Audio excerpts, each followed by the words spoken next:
and welcome back to my channel. Today I'm going to be sharing with you my January 2016 favorites. I'm going to start with what is on my shirt, Riverdance. I saw it on January 2nd. This was my 5th time seeing it, I believe.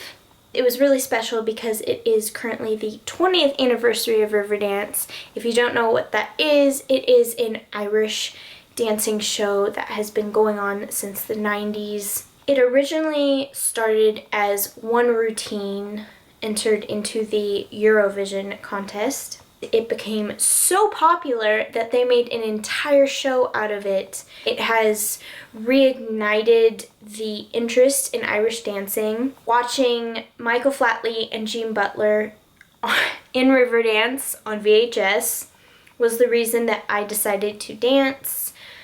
There wasn't an Irish dance school near me. I ended up going into tap and then later on ballet and jazz and modern and so on. I wish I had done Irish step dancing, but I didn't. But I did tap, so it's similar. I was supposed to go with my dad. It's kind of our special thing that we do. But he unfortunately got sick and my mom sacrificed and went. And oh my gosh, we had a great time. My dad told me beforehand, he was like, yeah, we got these great seats right by the stage. And I was like, sure, Dad, right by the stage. Whatever you say. I didn't believe him. You know, I thought we'd be close to the stage, but not like staring at it. But no, like we got there and the usher showed us to our seats and I just looked at my mom and I'm like, Mom, we're literally one row back from the stage. Like I was staring. I was looking straight at the stage and I'm like, oh my gosh. And I texted my dad and I was like, what? It's like, I didn't believe you, but we're literally right in front of the stage.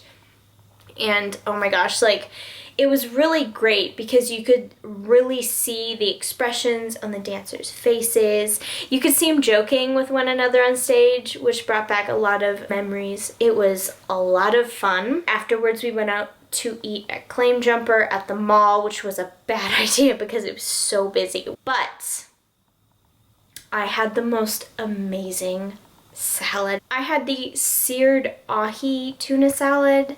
I can like barely remember the ingredients. I swear it was memorable, but I do remember that it was absolutely delicious. I fell in love with tamales this month. I'm not sure where these particular tamales come from, but the ones that I fell in love with have olives in them along with the protein. It must be in my Mediterranean blood because I love olives.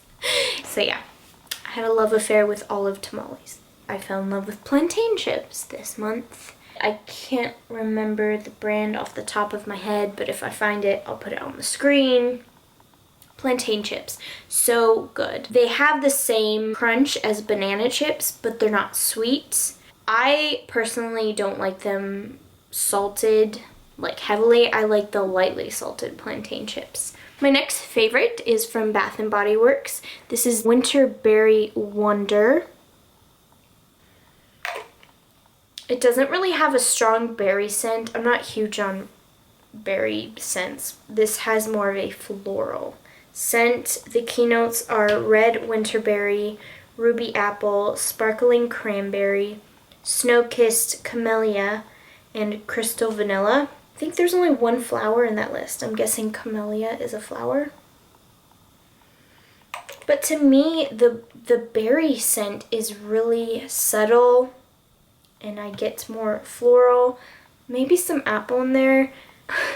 I don't know what it is, but every time I smell things from Bath & Body Works, I feel like I'm always getting a hint of watermelon. Is there something they use in all their lotions that smells like it's, oh my gosh, I don't know why, but everything, I always get this hint of watermelon. I don't know why. But yeah, this has been my go-to scent for the past month. This is my Linen Scentsations English Lavender Home and Linen Spray. I struggle with insomnia. Thankfully, I'm sleeping at night now. But the one thing I know that helps insomnia is lavender. I found this at Bed Bath & Beyond.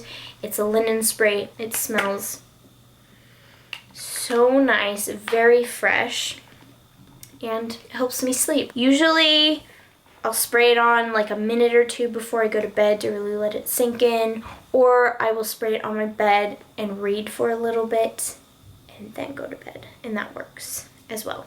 Next, keeping in the trend of things that smell good, I want to mention my 2 candles from Fragrant Jewels. I got the Frosted Gingerbread Candle, which is ginger, brown sugar, and holiday spices, and the Winter Candle, which is blue spruce and pine. Winter has a very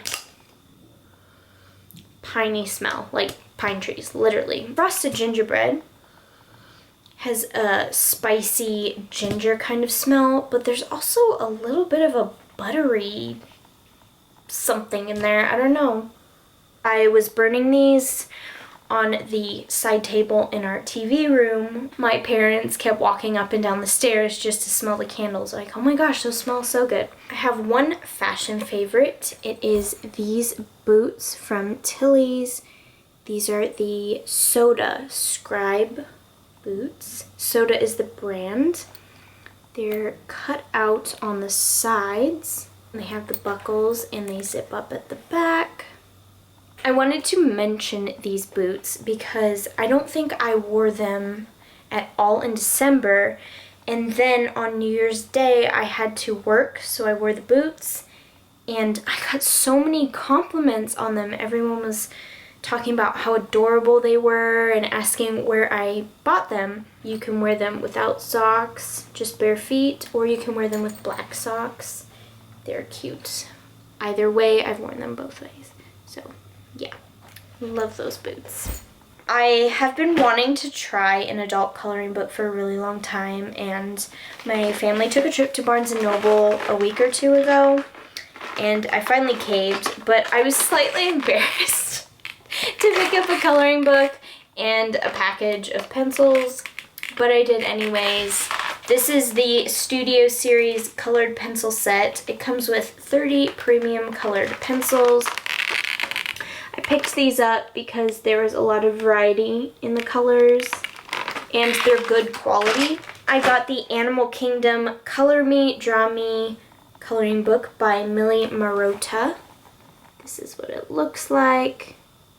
And I can already tell that this is going to last me a long time because I haven't even finished one page yet and I've had it for a couple weeks now. But there's all kinds of different pages in here. Some of the images take up 2 pages. Some of them only take up 1. This is the one I've been working on. Pretty proud of it so far. It's really relaxing and it's a good creative outlet. So I would highly recommend getting this for those times that you're really bored or you want to be creative but you're not really sure what to do. This is a really fun option. Next up is a book series, Sisters of the Quilt by Cindy Woodsmall. I have read this series before, but I read it again for the 2016 reading challenge that I'm participating in. When the Heart Cries, When the Morning Comes, and When the Soul Mends. The story follows Hannah Lapp. She is raped on her way home one evening. Her life unravels and evolves from there. It's a very intimate story because you see all the ugly details of how an Amish community handles a rape victim. Cindy Woodsmall did such a good job with this heavy topic.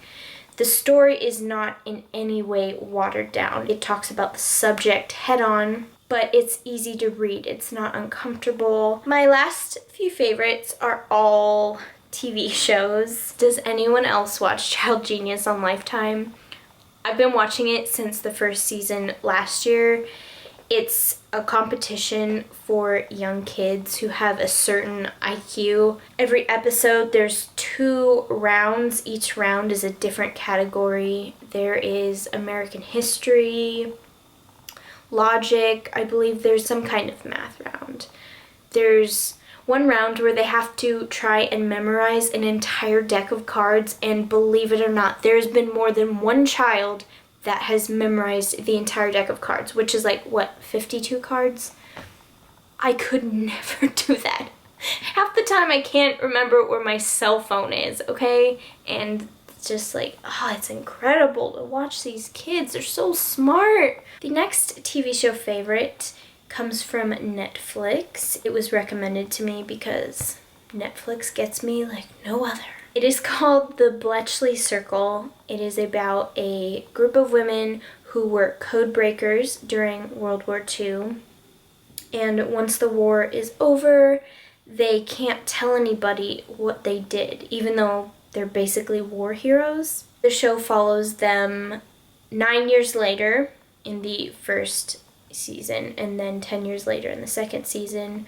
There's only 7 episodes total. They're living their lives, but they find themselves mixed up in these murder mysteries, and they take it upon themselves to solve them because they don't feel like the police are doing their job. The next show is Dance Academy. I think I've watched this show all the way through 3 times now. I just finished the entire show again a couple days ago. It follows Australian teenagers in Sydney attending the Royal Academy of Dance, I believe it's called. That show really gets to me emotionally, and I think it's because I was a dancer. The relationships and the strong family-like bond that develops, I can really relate to that, and all the different emotions and struggles that come with being a dancer. You give up your social life, you give up everything in hopes that you will someday be in a company. I don't know. That show is maybe my favorite TV show ever, behind The Office, because The Office is my number one, always and forever. My last favorite is a Netflix show, because what else have I been doing with my life? Gossip Girl. Okay, I know this is an older show and everyone's already watched it and loved it. I'm always late with these things, but I've started watching it. I'm not that far into the first season, but I'm really loving it. It's a cool show to just turn on and follow while I'm blogging and editing and all that. And yes, I can see why the characters were looked up to for their fashion, because they always look amazing. I hope you've enjoyed this video. Feel free to comment below and tell me your January favorites. Don't forget to give this video a thumbs up and subscribe to receive a notification every time I upload. I will see you in my next video. Bye!